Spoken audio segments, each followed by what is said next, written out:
Here's a sentence that should not make sense. China just claims to have built one of the fastest supercomputers on Earth, a machine capable of 2 quintillion calculations every second. And it did it without using a single one of the chips the entire world believes you absolutely need to get there. No NVIDIA, no AMD graphics chips, no accelerators of any kind, not one GPU anywhere inside the machine. If you follow technology even casually, you know how strange that is.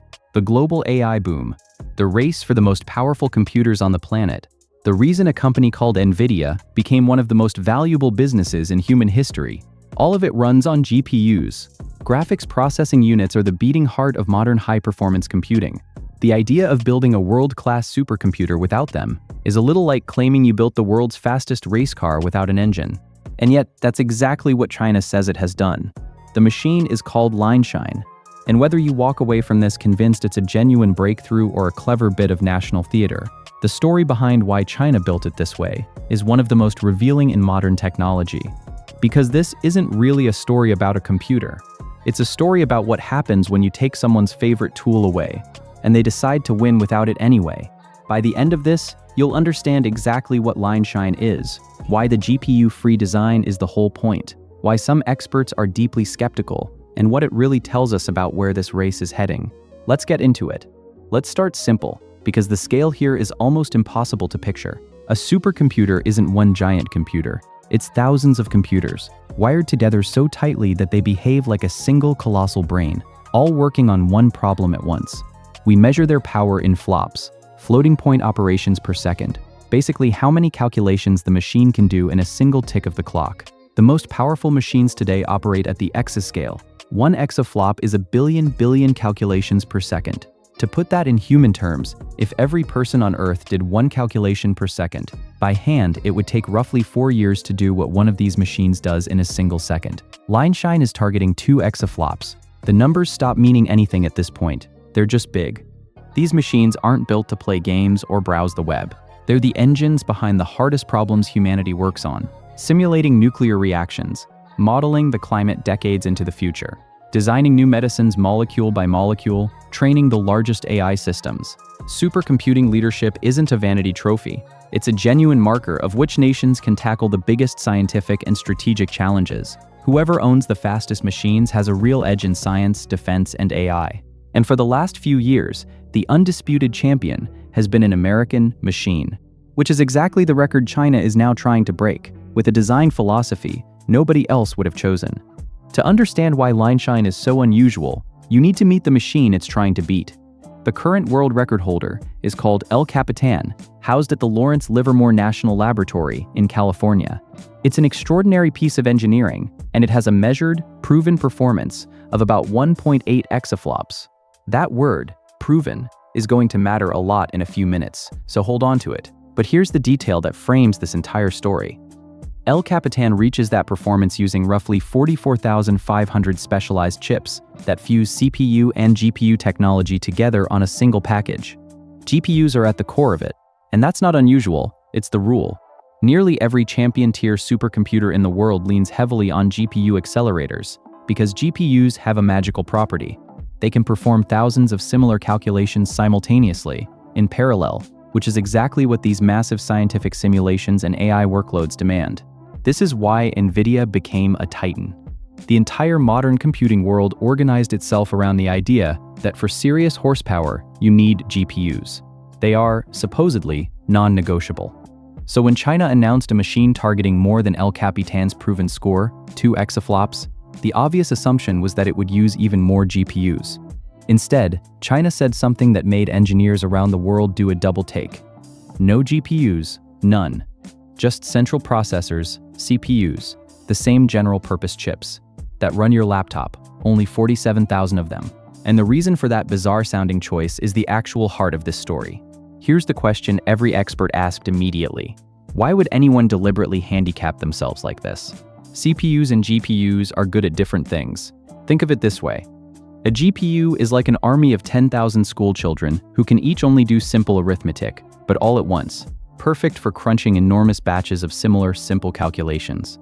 A CPU is more like a small team of brilliant professors who can each handle complex, varied reasoning, but there are far fewer of them. For the kind of massively parallel number crunching that supercomputers do, the army of school children, the GPU approach, is usually far more efficient. That's why everyone uses it. So choosing CPUs only, on purpose, sounds like choosing the slower path. Why do it? One word: restrictions. China has been cut off from the most advanced GPUs on Earth. The very NVIDIA chips that power machines like El Capitan are precisely the ones China cannot freely buy because of export controls. So China faced a choice. It could keep trying to get its hands on banned foreign GPUs and stay perpetually one step behind, or it could ask a heretical question: do we actually need them? Can we reach the summit using chips we can build entirely ourselves? Lineshine is the answer to that question. The chief designer, Lu Yutong of the National Supercomputing Center in Shenzhen, made the goal explicit. The machine is meant to be, in his words, fully independently controllable. Every layer, the processors, the storage, the networking, the software, domestic. No foreign components anywhere in the stack. The pilot phase reportedly runs on 100 Huawei Kunpeng servers built on homegrown processors, and the full system is designed to scale to those 47,000 CPUs across 92 cabinets, knit together by a 1 million port interconnect, moving 10 terabytes of data every second. In other words, the GPU-free design isn't a weakness China is hiding. It's the entire point. The constraint became the strategy. If you can't buy the engine everyone else uses, you prove you can win the race with an engine you built yourself. And just like the chip stories before it, the wall meant to hold China back became the exact thing that forced a different path. Now, you can't simply bolt 47,000 ordinary CPUs together and expect a world record. If it were that easy, everyone would do it. So how do you make a CPU-only machine competitive with the GPU giants? This is where the engineering gets genuinely interesting, and where China appears to have done real work. Everything you do online is being watched: your provider, advertisers, even governments. NordVPN encrypts your connection, hides your location, and unlocks the open internet from anywhere. Grab the deal, link in the description. First, the CPUs aren't ordinary. They reportedly use on-chip high-bandwidth memory, placing fast memory directly onto the processor itself, which attacks one of the biggest bottlenecks in computing: the time wasted shuttling data back and forth between the chip and distant memory. Sound familiar? It's the same reduce the distance, reduce the delay philosophy at the heart of China's other recent chip moves. Second, the system uses something described as 3D floating orthogonal computing, an architecture designed to keep tens of thousands of processors talking to each other efficiently, so the machine scales without choking on its own internal communication. The bigger a supercomputer gets, the harder it is to stop the processors from spending all their time just waiting for each other. Solving that coordination problem at this scale is a serious achievement in itself.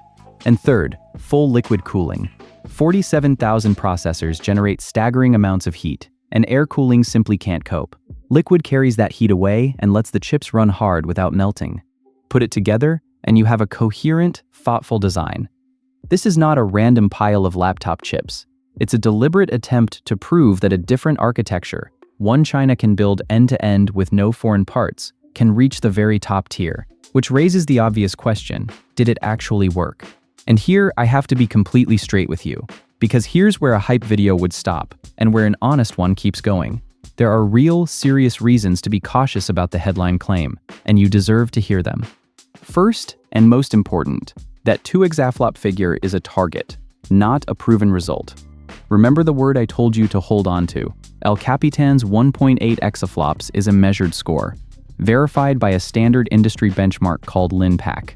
Lineshine has no such verified benchmark, for the simple reason that the full machine reportedly hasn't even been completed yet.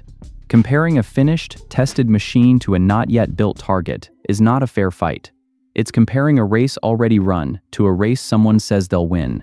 Second, the comparison gets even murkier when you look at theoretical peaks.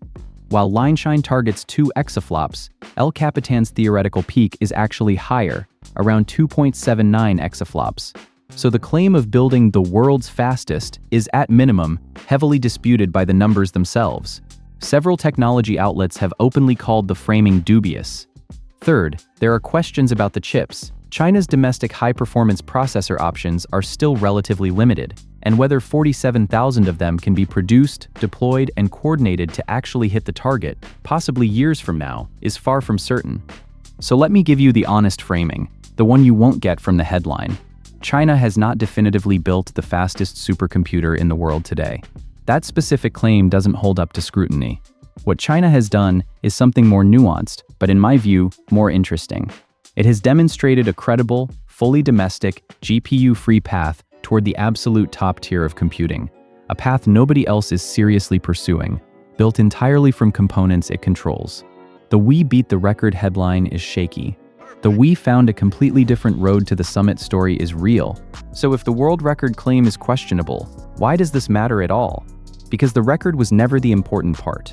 Step back and look at the pattern, because by now it should feel familiar. Glass chips, diamond cooling, a new law to replace Moore's law, and now a supercomputer that refuses to use the one component everyone insisted was essential. Every single one of these stories has the same shape: a restriction designed to stop China from getting something, and a response that sidesteps the restriction entirely by building a different path. That's the real headline here, and it's bigger than any one machine. The export controls on advanced GPUs were meant to cap how powerful China's computers could become. Lineshine is a statement that says, "We will reach the top tier without your chips at all." Whether this specific machine hits 2 exaflops next year or in 5 years almost doesn't matter. The strategic message is that the chokehold everyone assumed was decisive might simply be routed around. And there's a deeper point about resilience: a computing stack built entirely from domestic parts. Chips, storage, networking, software cannot be switched off by anyone else's export policy. It's slower to build and harder in the short term. But once it exists, it's immune to the very pressure that was supposed to contain it. That's a profound long-term shift, and it's happening across the entire Chinese technology landscape at once. The GPU was supposed to be the leash. Lineshine is China saying it would rather build its own animal than wear anyone's collar. Here's my honest opinion. I think both extreme reactions to this story are wrong. The people declaring China just crushed America and built the fastest supercomputer ever are getting way ahead of the evidence. The headline claim is genuinely shaky, the benchmark doesn't exist yet, and the machine may not even be finished. But the people waving it away as pure propaganda, ignore it, are making the opposite mistake, and it's the more dangerous one. Because they're focused on the disputed record and completely missing the real story. China is methodically proving it can reach the frontier of computing without a single component the West controls. That's the thing that should make people pay attention. Not the number, the independence. A restriction was placed to create dependence and leverage, and the response was to engineer that leverage out of existence entirely. Even if Lineshine itself underdelivers, the approach, fully domestic, GPU-free, immune to export controls, is the template. And templates outlive any single machine. I keep coming back to the same realization across all these stories. We're watching, in real time, what happens when you corner a determined, well-funded technological power. You don't stop it, you just change the direction it grows in. And sometimes it grows in a direction you can't reach at all. So here's my question for you, and I want your real answer. Were the GPU export restrictions a smart way to slow China down? Or did they just force China to build an entire independent computing stack that no future restriction can ever touch again? In other words, did the leash work, or did it teach the animal to live without one? Drop your honest take in the comments. I read every single one, and this is exactly the kind of debate I love seeing down there. If you want to keep following this, the breakthroughs, the workarounds, the moves the rest of the world underestimates until it's too late, subscribe to Eastern Engine and hit the notification bell. Chips, supercomputers, energy, the entire foundation of modern technology is being rebuilt right now, and we break it all down before the mainstream catches on. Thanks for watching. I'll see you in the next one.